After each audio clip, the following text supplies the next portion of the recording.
Isang mapagpalang muli, mga katiits sa inyong lahat, mula sa Luzon, Visayas, and Mindanao at sa buong mundo na ating katiits. Mga katiits, ito po'y ating tulungan. Mayroon pong pinapadala ng ating katiits na isang marker na ito'y isang malapad na bato na marker na mayroon siyang footprint, mga katiits. So ito po mga katiits ay kanyang nakita po sa kanilang lugar, somewhere in Mindanao ito mga katiits, sa may kugunan mga katiits. So the best marker to mga katiits kasi ayon sa kanya mga katiits ay itong bato nito na isang malapad na bato at meron siyang maliit na bato sa likuran ay kaisa-isang bato na ito yung kanyang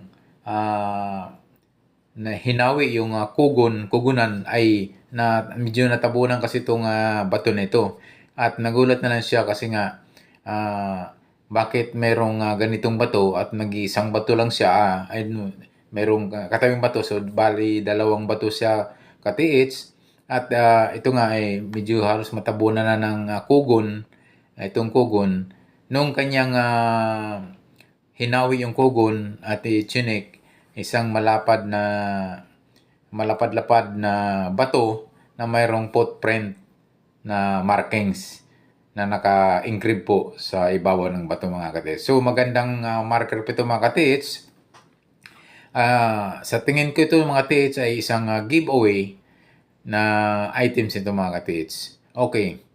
Dito po mga katiits, sa assessment ko ay ang item nito mga katiits ay malapit mismo sa kinalalagyan ng marking flat stone nito mga katiits.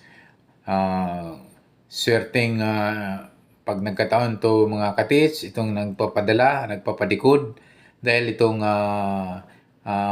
bato nito, itong marker nito ay isang positive marking sign ng giveaways mga katiits.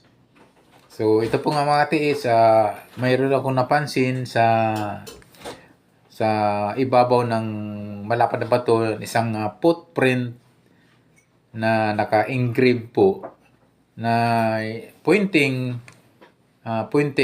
between east and south mga katiits.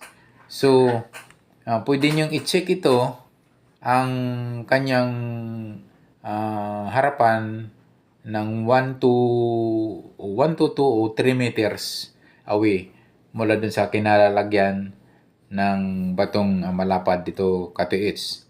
So ang maganda lang dito mga katiits kasi nga itong bato nito ay mag-iisa lamang dyan sa may kugunan na nakita natin katiits, na ayon sa kanya walang ibang bato maliban to sa malapad na bato at mayroong katabing bato na di ganong kalakihan at nag-iisa lang yan mga katiits. So walang mga punong kahoy sa mga paligid nito. So malaking possibility na ang item nito mga katiits ay nasa paligid lang niya. So ang gagawin niyo mga katiits ay mag-move lang kayo sa bandang sa pagitnaan ng south and east mga katiits, 1 to 3 meters.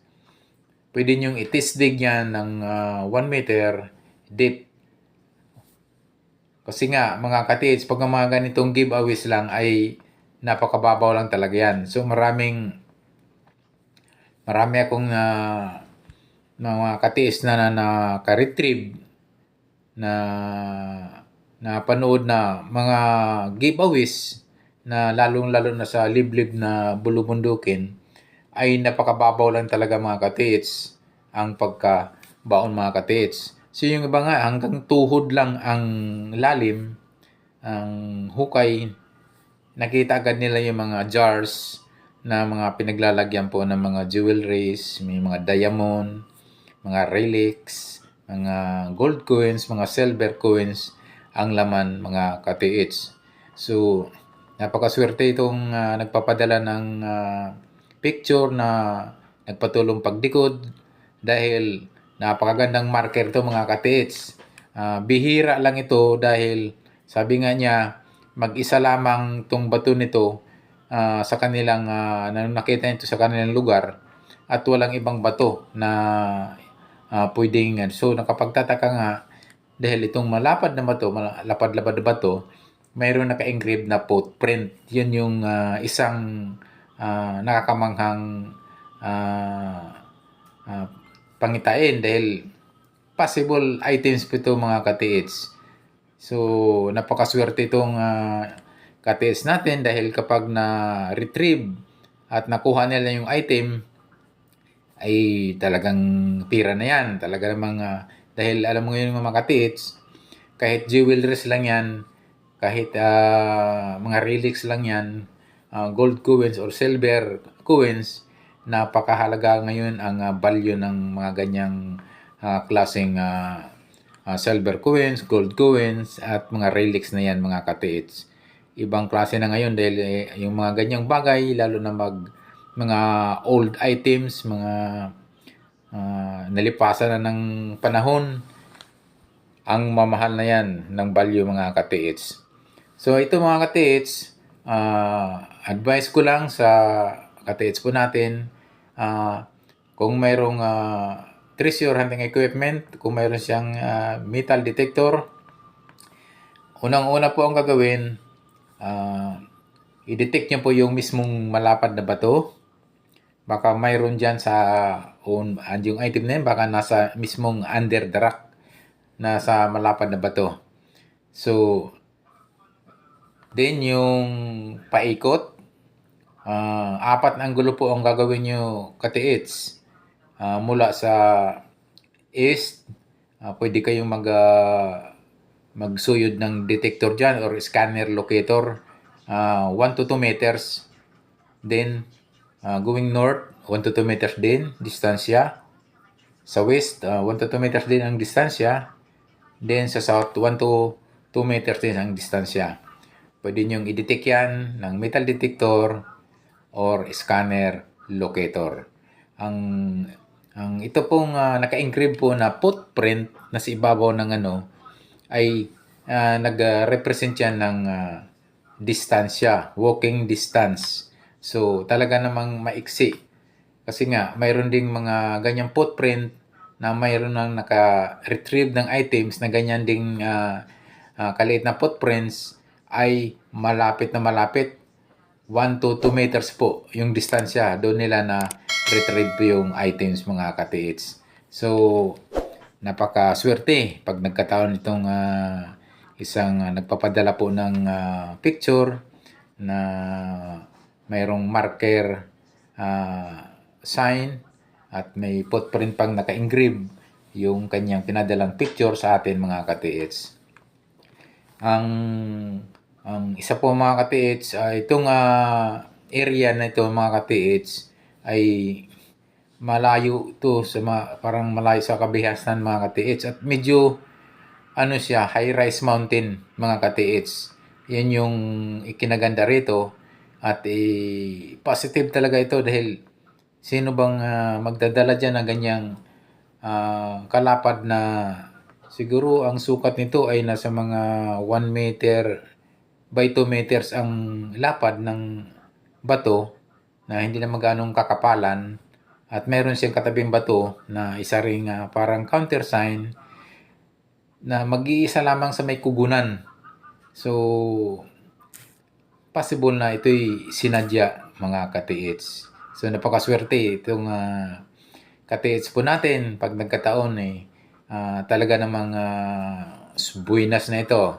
Isa ng item ito na pwede nilang makuha mga ka-TH. Kasi nga, yung sa mga signs pa lang, yung footprint signs yan na naka-engrave po sa ibabaw ng malapad na bato ay yan yung pong isa sa nag-symbolize po ng walking distance na ito yung napakalapit lang talaga. So, swerte talaga ito. Pag sinasabi nga, pag dumating ang swerte, ay talaga naman ay napaka ano na yan, bigay na ng poong may kapal yan sa iyo. So, kung dumating talagang swerte sa tao, kahit anong oras, ay kahit saan lugar, kapag ikay danat na ng swerte, ay sa iyo yan, mga katiits. So, mga katiits, sa mga nagko-comments po sa maraming salamat po. Thank you for commenting at tumulong sa pagdikod. Sa mga bagong sa aking channel, please subscribe. Don't forget to hit the notification bell para updated kayo sa aking mga YouTube yung mga video na aking ipapalabas, mga katiits. Thank you so much for watching. God bless as always.